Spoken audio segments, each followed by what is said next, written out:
Greetings, this is the Timeshare Traveler. Today is episode 148. Using your points to travel around or stay in one place. You can do both. So I've been living in timeshares full time for over 15 months now. 12 months initially I traveled, and then now the most recent 3 months I've been in one location and I'm booked to stay here for another couple months. And I'll go talk about what I like about traveling in timeshares, what's great about it, what about I like about staying one place at a time. So I wanted to give you a sense of there's multiple uses for how you can use your timeshares, and you can use them for traveling, and that's exciting, or you can use them for staying in one place, and I'll tell you what I like about both. And then there's always when you're staying full time, you always have to have an option of a backup plan in case something happens. So before I get into the detail, I'll tell you a little bit about my channel. Hang in there. I'll be right back. Hi, this is Cliff, and I'm the Timeshare Traveler. Welcome to my channel. The purpose of my channel is to educate those who love traveling in timeshares. I've been an owner for 15 plus years at timeshare ownership. I have elite ownership with Marriott, Hilton, and Worldmark. I have published over 100 timeshare video reviews, and I've published over 95 timeshare tips. I can be found on Facebook at Timeshare Trav, at Twitter, Timeshare Trav, and on the web at www.timesharetraveler.com. I'm back. So, living in timeshares full time for 15 months. So, I rented out my condo, started living full time in timeshares. Okay, it was a lot easier. Didn't have to worry about what was going on in my condo. Found a renter, and I have a property management, so it just made that was an easy transition. Again, 15 months so far, more booked, still doing it. I plan to settle at some point soon here. Spent the first 12 months traveling around, and that was a lot of fun. Got to see a lot. Spent time, the first 12 months traveling around in the U.S. only. I didn't travel internationally. That was mostly a COVID decision on my part. I just knew the healthcare system in the U.S. and didn't want to try to learn it in different places. But other people might make different decisions, but that was my choice. I could have traveled internationally, but I chose not to. The last 3 months I've been living in Vino Bello Resort in Napa, California. There's a couple weeks I stayed elsewhere. I stayed 1 week in Silverado Country Club, and then I stayed another week in Hilton Homewood Suites, just as an alternative to see different parts of the area around Napa. And those weeks were unavailable. And some weekends I've traveled, and some weekends I've stayed with my children, the adult children, kids. They live in the Bay Area, and so I just stop by and see them on the weekends. It's really been pleasant actually to meet up with them, and I'm really grateful for that opportunity.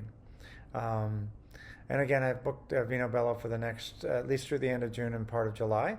And I've got a few minor trips in there, but in general, that's where I'm staying.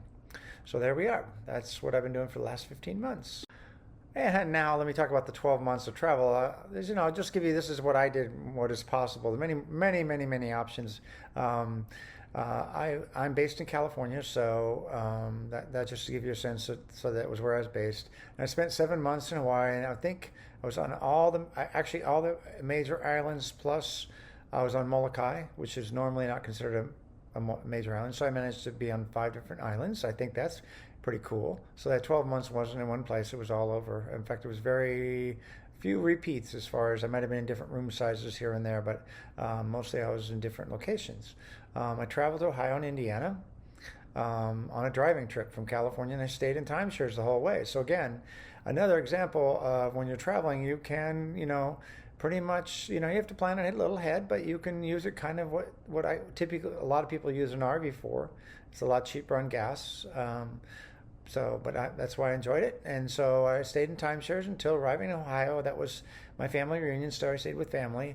And then I based on my trip back, and I stopped on my way in Indiana, and I didn't stay in a timeshare there for my high school reunion.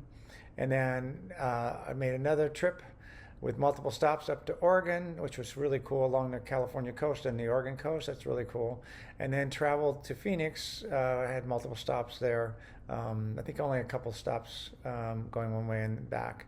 So that's my 12 months of travel. For those who've been following, you've probably seen many of the resorts. You can sort of guess where I've been just by following when I've published them. But that's what I've done. That was my 12 months, and I might do that again. I really did enjoy it.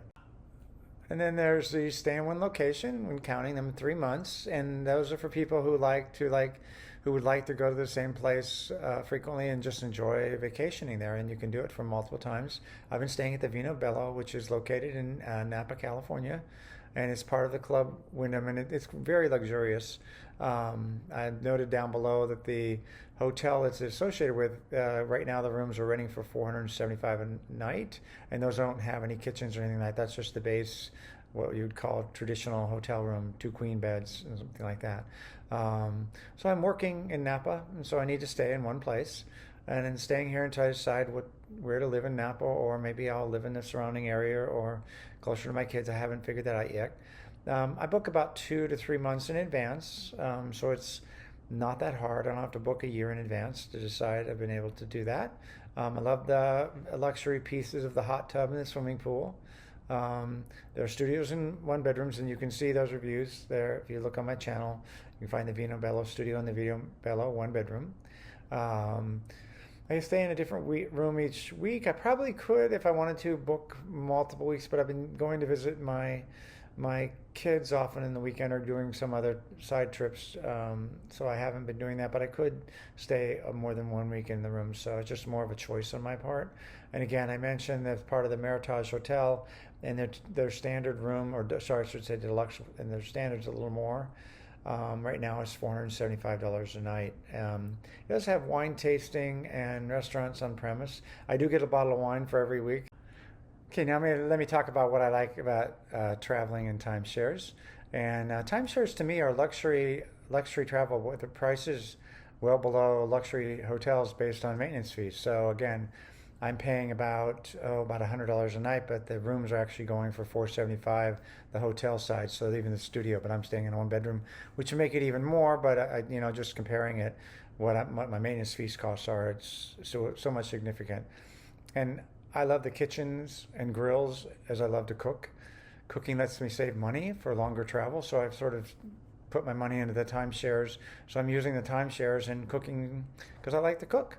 And rooms are cleaned twice a week, which is more than enough, more than I would do if I were home.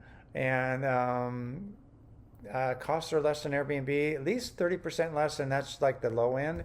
And there can be quite a bit more expensive here, and it's a great way to go after your bucket list. So I'm pretty excited about going after my bucket list. So this has been good. Even staying in Napa I've been kind of feeling like home, and I really like it. So on the flip side, what do I like about staying in one place in timeshares? Well, you know what? The staff actually knows me. They all greet me whenever I come back. They expect me. One night I was a little late getting in, and they were like, "Oh, we were worried you weren't coming." It's almost they look out for me. And I book a studio and get free upgrades pretty much every week. I've been doing that. At some point that'll run out, but that's what I've been able to do. It's kind of, they know me, and I come in and I just ask. I'm really kind about it, and they are really sweet to take care of that. So I really feel, again, I'm really blessed and lucky. So I don't want to, I hope people at Vino Bello watch this, because I really appreciate them.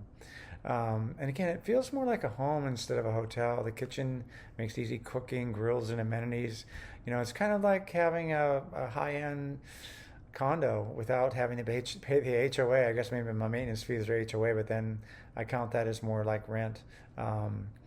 Again, maintenance costs are well below Airbnb, which is kind of $1,600 a month is what I'm saying for what I'm paying, versus, again, I looked in Airbnb. One of the things I did when I first started was looked at Airbnb, and it was $2,500 to $3,000, even to $4,000 for a 1 bedroom. So it could be quite a bit higher. So it was hard to compare. And then, again, the Meritage Hotel has wine tasting available across the way, plus there's restaurants on premise. So if I do want to eat out, I can have all the benefits of as if I were staying in a hotel. Well, what are the backup plans for staying in one place if the Vino Bello is full, and there was one week I was actually staying in another place just because I wanted to experiment with a few other places when I was first figuring out where I wanted to stay. You can always stay in a hotel, and remember what I always say: whenever you do a presentation, take the points because then it turns into a hotel stay, and that's what I've been able to do. I've used my Hilton points, and I've used Fairfield points as well. You can find a hotel, usually within 2 miles, but 10 miles certainly, because usually timeshares are in locations that are desirable and there's usually hotels close by. The other option, which I haven't had to do, but I've looked at, is RCI and Interval International. Not a lot of choice. I've been able to do a little bit of work with Vacasa. That's how I stayed at the Silverado, and there's a review of that. But you can use Last Call, RCI, or Getaways for Interval International, and they're often less than $400 a week, so it can be a really nice getaway. They're not so much in Napa, but in other areas in the country. That's not surprising. So, and the last option is you can actually do a week at Airbnb. It's a little more money, but it's still available. So there's a lot of good choices. So that's what I do in case I have a backup. And I'm not actually too worried. I've been staying here, booking a couple months in advance, and if there's a problem, I have a month to figure out what I'm going to do. So it's plenty of time to book a hotel. So again, if you're just sort of staying and sort of that's worked out really well for me. Anyway, hope you liked the video. Don't forget to like and don't forget to subscribe.